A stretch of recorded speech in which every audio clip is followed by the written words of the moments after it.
What's going on, everybody? With the Game Awards coming up, I think it's around the 11th of December, I believe it's important for you to cast your votes. I'm not saying this because I strongly support the Game Awards, but rather because I am curious to see exactly how it all turns out, because generally, I believe that as far as the votes go, it doesn't really matter. So I'm trying to speak to as many people as possible to kind of vote. Obviously, choose whichever game you want, but I want to see where it goes because there are some strong contenders for the nominees. Unfortunately, I can't go to the website and reveal them to you because it reveals my vote.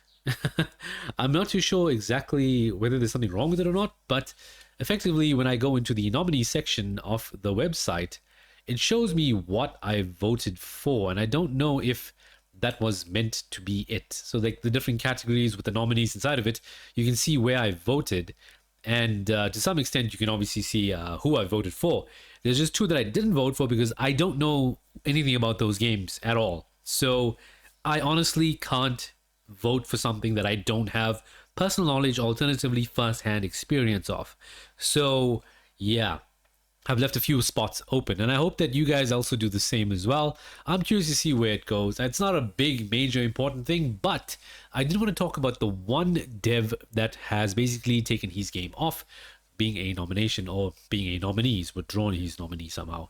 Nomination, forgive me. Now, the article comes in Polygon. Basically, it says that Megabonk dev withdraws from the Game Awards after Best Debut Indie nomination. Now, for those of you who have never encountered Megabonk before, I've recently learned about it, and this thing looks absolutely amazing because I love PlayStation 1 graphics games. Like, all of these games that come out in the modern day era with it is one of my favorite things to do. Looking at this thing looks absolutely wild. I don't know what is going on over here, but I am honestly thinking of purchasing this thing myself. Thanks to this news article, or rather the news of this indie dev withdrawing, I got introduced to this, and this thing is absolutely beautiful.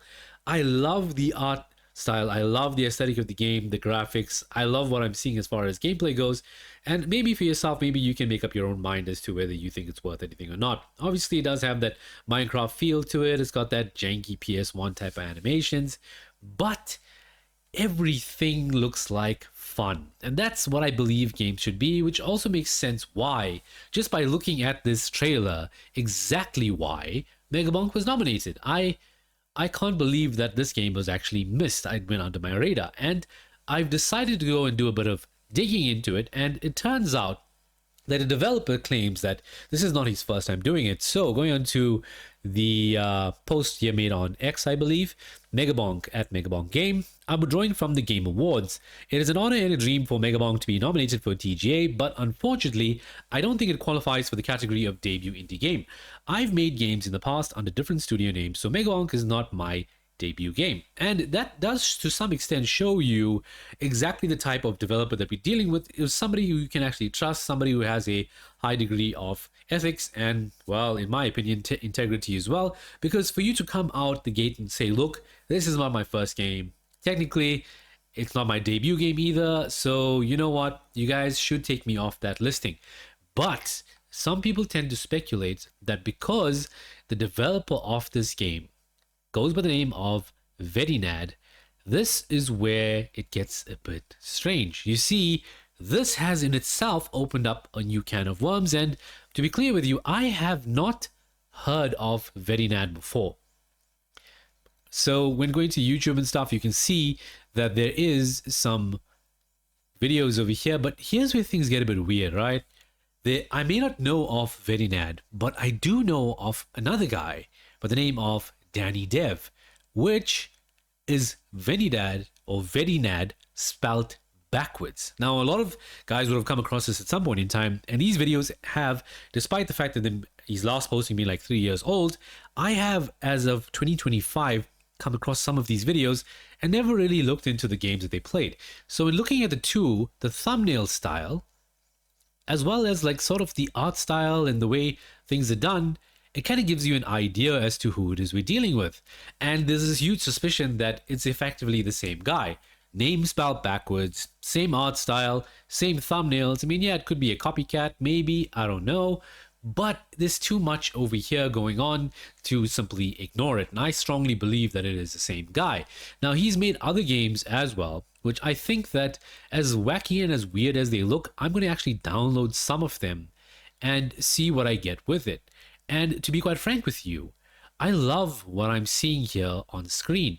You see, I actually love indie games. As much as I don't get the time to play them, I absolutely love the ideas that they have, the things that they do, and to some extent, I believe that it is the heart and soul of keeping innovation going in the gaming industry. I know that AAA games and AAA studios, these bigger studios, like to push certain things forward as far as graphics and technology goes, but as far as fun goes, as far as actually playing a game and being like really happy that you spent your time on it, indie developers are carrying the gaming industry.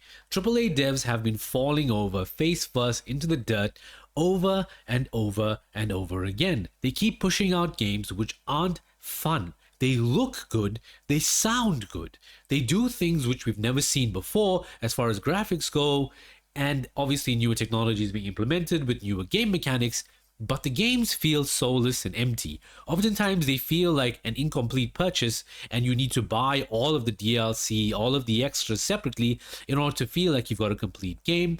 And when you play it as well, you sometimes sink in like 20, maybe even 50 hours into these AAA games, and at the end of it you feel like you've just wasted your life and you want that time back. Whereas with indie games as of late, to be quite frank with you, even if it's for just an hour or two, I often have fun and I believe like when I'm done, yes, it was worth it.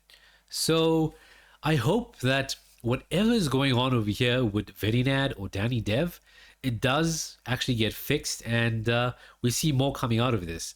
The thing about it though is, from what I understand with Danidev, sadly, there was some sort of controversy going on with people jumping on a bandwagon of hate and coming down hard on him on social media and stuff over a game that he made. And I can't remember if he released this game for free like the rest of his, and I believe it's got something to do with this giant crab game or video here that you see.